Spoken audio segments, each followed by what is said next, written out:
बांग्लादेश जल रहा है, सड़कें एक बार फिर नारों से गूंज रही हैं। देश में माहौल गर्म है और अब आग के ओर भड़कने का डर है, क्योंकि उस्मान हादी के बाद अब बांग्लादेश के एक और छात्र नेता को गोली मारकर हत्या कर दी गई। और भी ऐसे कई किस्से हैं, लेकिन इन सब के बीच अल्टीमेटम जो यूनुस की अंतरिम सरकार को मिला है, मामला क्या है? क्या चुनाव के 2 महीने पहले बांग्लादेश में फिर तख्ता पलट के आसार हैं? क्या इंसाफ की मांग और गुस्से का फायदा उठाकर किसी को टारगेट किया जा रहा है? इस पर आज बात करेंगे। नमस्कार, मैं आपके साथ शाहरुख सैफी और आप देख रहे हैं इंडिया डेली का डिजिटल प्लेटफॉर्म। नमस्कार, मैं हूं आपके साथ शिका त्यागी और आप देख रहे हैं हमारा खास शो दुनिया डीकोड। दक्षिण एशिया की राजनीति एक बार फिर ऐसे मोड़ पर खड़ी है जहां पुराने इतिहास की परछाइयां आज की घटनाओं पर साफ दिखाई दे रही हैं। जिस बांग्लादेश ने 1971 में खून, संघर्ष और अनगिनत बलिदानों के बाद पाकिस्तान से अलग होकर अपनी पहचान बनाई, आज उसी देश को लेकर गंभीर सवाल उठ रहे हैं। सवाल यह है कि क्या बांग्लादेश एक बार फिर पाकिस्तान के प्रभाव में फंसता जा रहा है? क्या क्षेत्रीय संतुलन एक नई दिशा में बदलने वाला है?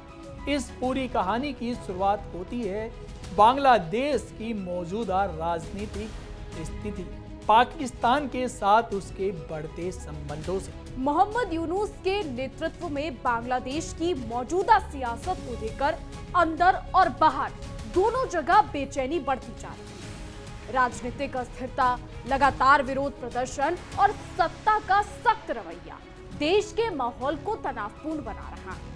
अब इसी बीच पाकिस्तान खुलकर बांग्लादेश के समर्थन में खड़ा होता दिख रहा है। पाकिस्तानी प्रधानमंत्री शहबाज शरीफ की पार्टी के नेता कामरान सईद उस्मानी ने भारत को सीधे तौर पर धमकी दी कि अगर भारत ने बांग्लादेश पर हमला किया तो पाकिस्तान पूरी ताकत के साथ ढाका के साथ खड़ा होगा। इतना ही नहीं, पाकिस्तान नेता ने मई 2025 में भारत और पाकिस्तान के बीच हुए संघर्ष का जिक्र करते हुए अपनी ताकत का प्रदर्शन करने की कोशिश भी की। इसी का ये बयान सिर्फ एक राजनीतिक बयान नहीं माना जा रहा है, बल्कि इसके पीछे समीकरणों की झलक भी देखी जा रही है। जिस पाकिस्तान से अलग होकर बांग्लादेश बना था, आज उसी पाकिस्तान के साथ रक्षा की कस्में खाने की बात सामने आ रही है। बिल्कुल शाहरुख, दरअसल बांग्लादेश इस वक्त गंभीर राजनीतिक उथल पुथल से जूझ रहा है। आपको बता दें, सरकार विरोधी प्रदर्शन लगातार बांग्लादेश में हो रहे हैं, विपक्ष की आवाज पर सख्ती बढ़ रही है और मीडिया व नागरिक स्वतंत्रताओं पर दबाव साफ नजर आ रहा है। इसके अलावा अल्पसंख्यक समुदायों के खिलाफ बढ़ती हिंसा ने हालात को और ज्यादा चिंताजनक बना दिया। अंतर्राष्ट्रीय विशेषज्ञों यानी इंटरनेशनल एक्सपर्ट्स ये मानते हैं कि ये संकेत किसी बड़े बदलाव की ओर इशारा कर रहे हैं, यानी बांग्लादेश में बहुत जल्द बड़ा बदलाव आ सकता है। इसी का मीडिया रिपोर्ट्स में ये दावा किया गया है कि बांग्लादेश मौजूदा सत्ता का रवैया धीरे धीरे पाकिस्तान प्लेबुक जैसा होता जा रहा है।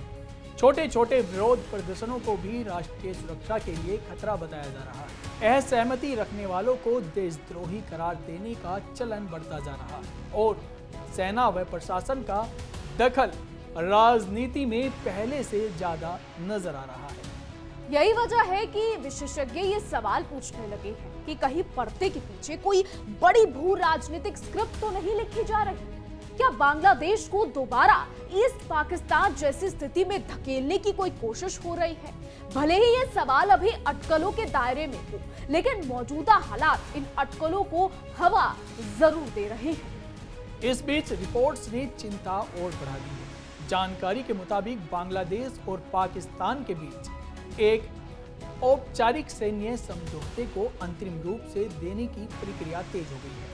इसी का बताया जा रहा है कि ये समझौता पाकिस्तान और सऊदी अरब के बीच पहले से मौजूद सैन्य सहयोग मॉडल पर आधारित हो सकता है। बिल्कुल शाहरुख, अगर ये समझौता लागू होता है तो इसके रणनीतिक और सुरक्षा निहितार्थ बेहद गंभीर हो सकते हैं। ये समझौता नेटो देशों की तर्ज पर हो सकता है, जिसमें एक देश पर हमले पूरे समूह पर हमला माना जाता है। इसमें संयुक्त सैन्य अभ्यास, खुफिया जानकारी साझा करना, प्रशिक्षणिक क्षमता निर्माण और सैन्य सलाहकारों की तैनाती जैसे प्रावधान शामिल हो सकते हैं। इसके अलावा संकट की स्थिति में पारस्परिक सैन्य सहायता और हथियार प्रणालियों के रखरखाव व प्रशिक्षण में सहयोग भी इस समझौते का हिस्सा हो सकता है। इसे सबसे संवेदनशील पहलू माना जा रहा है, जिसे पाकिस्तान ने पहले सऊदी अरब को अपनी रणनीति और परमाणु क्षमता तक पहुंचाने के संकेत दिए थे। हालांकि इस पर भी कोई स्पष्ट सार्वजनिक रूप सामने नहीं आया है। शाहरुख, कानूनी और अंतरराष्ट्रीय दृष्टि से देखें तो बांग्लादेश का दोबारा पाकिस्तान में शामिल होना बेहद असंभव और जटिल है। 1971 यानी 1971 के बाद बांग्लादेश पर एक संप्रभु राष्ट्र है, जिसे संयुक्त राष्ट्र सहित पूरी दुनिया ने मान्यता दी है, यानी उसने दुनिया की मान्यता प्राप्त की है। किसी भी स्वतंत्र देश का किसी दूसरे देश में विलय केवल राजनीतिक बयानबाजी से संभव नहीं होता है। यानी बांग्लादेश में जो बयान सामने आ रहे हैं उससे ये स्पष्ट नहीं होता है कि वो ईस्ट पाकिस्तान फिर से बन जाएगा। इसी का अब इस पूरे घटनाक्रम में भारत की भूमिका और चिंता को समझाना बेहद जरूरी है। बांग्लादेश का मुद्दा केवल ढाका और इस्लामाबाद तक सीमित नहीं है। भारत के लिए रणनीति रूप से बेहद संवेदनशील विषय है। 1971 का युद्ध, शरणार्थियों का संकट और पूर्वी पाकिस्तान का इतिहास आज भी क्षेत्रीय राजनीति को प्रभावित करता है। बिल्कुल शाहरुख, भौगोलिक रूप से बांग्लादेश भारत पर काफी हद तक निर्भर है। बांग्लादेश की कुल 4,367 किलोमीटर लंबी सीमा में से करीब 94% सीमा भारत से लगती है। व्यापार, ट्रांजिट और सुरक्षा के लिहाज से भारत की भूमिका यहाँ बेहद अहम हो जाती है। भारत से मिलने वाली सस्ती और तेज सप्लाई बांग्लादेश को बड़ा आर्थिक फायदा देती है। इसी का चीन भले ही बांग्लादेश का बड़ा निवेशक हो और अरबों डॉलर का निवेश कर चुका हो, लेकिन विशेषज्ञ मानते हैं कि भारत जैसी कीमत और दूरी का फायदा कोई और देश नहीं दे सकता। भारत से जिस लागत पर सामान बांग्लादेश पहुंचता है वो चीन या किसी अन्य देश से संभव नहीं है। बांग्लादेश का कपड़ा उद्योग, जो उसके जीडीपी में करीब 11% यानी 11% का योगदान देता है, भारतीय कच्चे माल पर काफी हद तक निर्भर है। साफ शब्दों में कहें तो भारत की सप्लाई बांग्लादेश की अर्थव्यवस्था की नसों में खून की तरह है। अगर ये सप्लाई बाधित होती है या इसमें किसी भी तरह की रुकावट आती है तो उसका सीधा असर आम लोगों की जिंदगी पर पड़ेगा। बिल्कुल, सप्लाई रुकने की स्थिति में बांग्लादेश में महंगाई बढ़ सकती है, बेरोजगारी बढ़ सकती है और जीडीपी पर भी सीधा असर पड़ सकता है। हालिया तनाव के बीच चटगांव स्थित भारतीय वीजा सेंटर को रविवार से अगले नोटिस तक बंद कर दिया गया है। इसी का इससे पहले ढाका और 2 अन्य जगहों के बीच वीजा सेंटर भी बंद किए जा चुके हैं। शाहरुख, सीलहट शहर में भारतीय सहायक उच्चायुक्त कार्यालय और वीजा आवेदन केंद्र पर सुरक्षा बढ़ा दी गई है। भारत ने बांग्लादेश सरकार से हिंदू युवक की हत्या के दोषियों को न्याय के कटघरे में लाने का आग्रह किया। ये घटनाएं बताती हैं कि हालात सामान्य नहीं है। भारत और बांग्लादेश के बीच लंबे समय से मजबूत व्यापारिक रिश्ते रहे हैं। रोजमर्रा की कई जरूरी चीजें का लेन देन दोनों देशों के बीच होता है, लेकिन हाल के दिनों में रिश्तों में आई तल्खी और बांग्लादेश के अंदरूनी राजनीतिक हालात एक सीधा असर इस व्यापार पर पड़ सकता है। अगर हालात और बिगड़ते हैं तो कपड़े से लेकर खाने पीने तक की चीजों पर संकट खड़ा हो सकता है। ऐसे में बांग्लादेश की आम जनता सबसे ज्यादा प्रभावित है। सवाल ये है कि पाकिस्तान के साथ बढ़ती नजदीकियों की कीमत क्या बांग्लादेश अपनी अर्थव्यवस्था और स्थिरता से चुकाने को तैयार है? बिल्कुल, इसी का और आखिर ये सबसे बड़ा सवाल भारत के लिए है। अगर बांग्लादेश में अस्थिरता बढ़ती है या पाकिस्तान का प्रभाव गहरा होता है तो इसका असर भारत की सुरक्षा और पूरे दक्षिण एशिया के संतुलन पर पड़ेगा। यही वजह है कि बांग्लादेश पाकिस्तान के रिश्तों में हो रहे हर बदलाव पर भारत और दुनिया की नजरें टिकी हैं। इसके अलावा भारत और बांग्लादेश के बीच लंबे समय से मजबूत व्यापारिक रिश्ते रहे हैं। दोनों देश रोजमर्रा की कई जरूरी चीजों का लेन देन करते हैं, लेकिन हाल के दिनों में रिश्तों में आई तल्खी और बांग्लादेश के अंदरूनी राजनीतिक हालात यानी बांग्लादेश क्राइसिस का सीधा असर इस व्यापार पर पड़ सकता है, खासकर उन भारतीय सामानों पर जिन पर बांग्लादेश की आम जिंदगी टिकी है। सप्लाई रुकी तो कपड़े से लेकर खाने तक संकट खड़ा हो सकता है। ऐसे में सवाल है कि बांग्लादेश आखिर भारत से किन किन जरूरी चीजों पर निर्भर है, यानी बांग्लादेश भारत से क्या कुछ लेता है कि अगर वो बंद हो गए तो बांग्लादेश की जनता में भूचाल आ जाएगा। वो अब आपको ग्राफिक्स के थ्रू समझाते हैं। सबसे पहला है गेहूं। जी हां, बांग्लादेश बड़े पैमाने पर भारत से गेहूं आयात करता है। दूसरा है चावल। बासमती के अलावा कई किस्मों का चावल भारत से बांग्लादेश जाता है। आगे बढ़ते हैं। तीसरा है चीनी। साल 2021 और 22 में बांग्लादेश ने भारत से करीब 565.6 मिलियन डॉलर यानी करीब 5063 करोड़ रुपए की चीनी खरीदी, जो वहां की खाद्य और प्रोसेसिंग इंडस्ट्री के लिए है। आगे बढ़ते हैं। चौथे नंबर पर है प्याज, आलू, लहसुन और रोजमर्रा की खपत वाली ये सब्जियां भारत से ही जाती हैं। इनकी सप्लाई रुकते ही बांग्लादेश में कीमतें तेजी से बढ़ सकती हैं। आपको बता दें और आगे चलते हैं। अब बात करते हैं मसाले और अन्य अनाज की। दरअसल 2021 और 22 में इनका व्यापार करीब 434.8 मिलियन डॉलर यानी करीब 3891 करोड़ रुपए रहा, जिससे घरेलू खपत और फूड इंडस्ट्री चलती है। फल और सब्जियां, ताजे फल, सब्जियां और प्रोसेस्ड फूड भारत से बांग्लादेश पहुंचता है। इसके अलावा कपास यानी कॉटन, बांग्लादेश के कपड़ा उद्योग की रीढ़, भारत के कुल कॉटन निर्यात का लगभग 35 यानी 35% बांग्लादेश जाता है।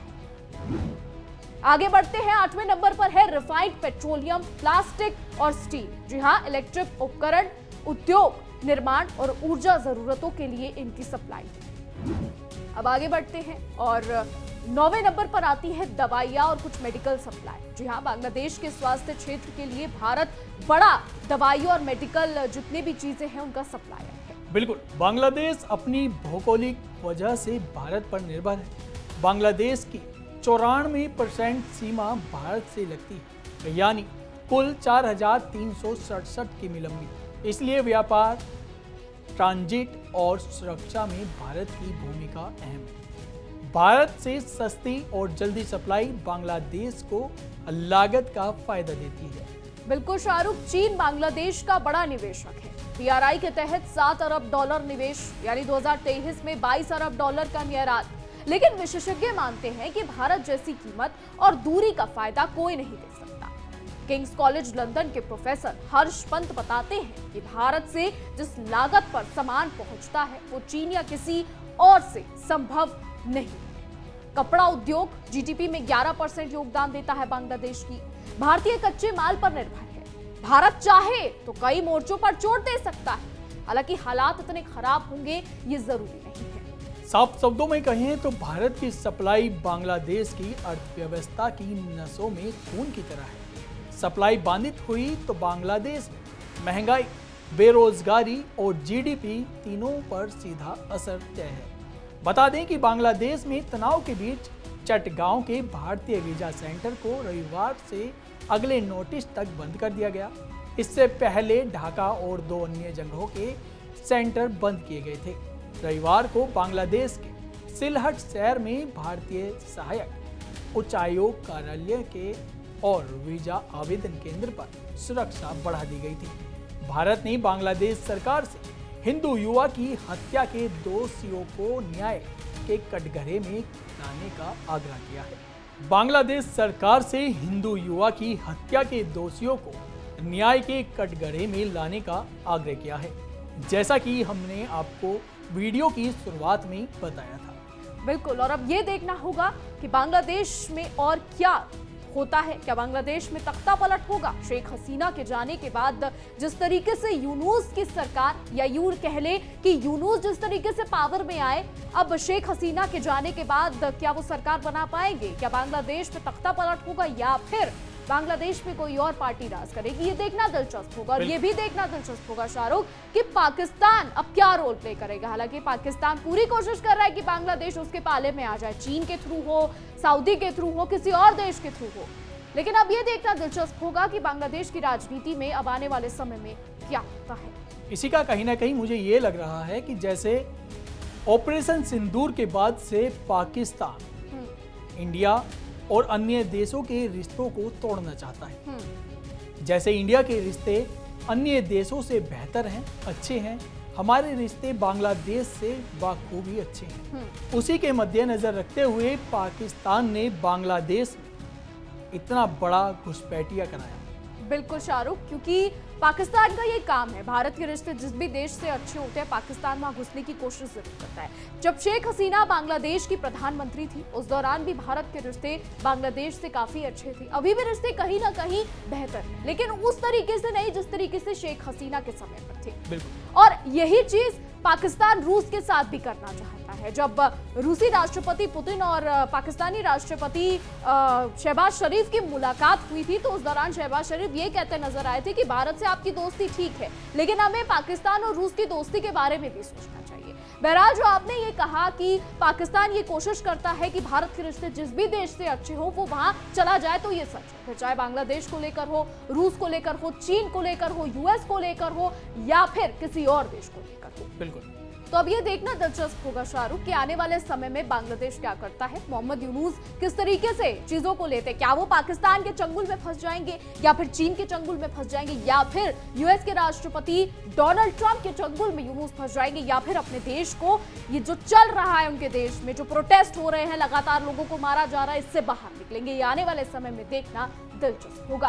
फिलहाल हमारी आज की रिपोर्ट में बस इतना। क्या राय है आपकी इस पर, क्या लगता है आपको, कमेंट के जरिए जरूर बताइएगा और मिलेंगे ऐसे ही एक दिलचस्प खबर के साथ अगले एपिसोड में। तब तक के लिए देखते रहिए हमारा खास शो दुनिया डिकोड, सिर्फ और सिर्फ इंडिया डेली के डिजिटल प्लेटफॉर्म पर।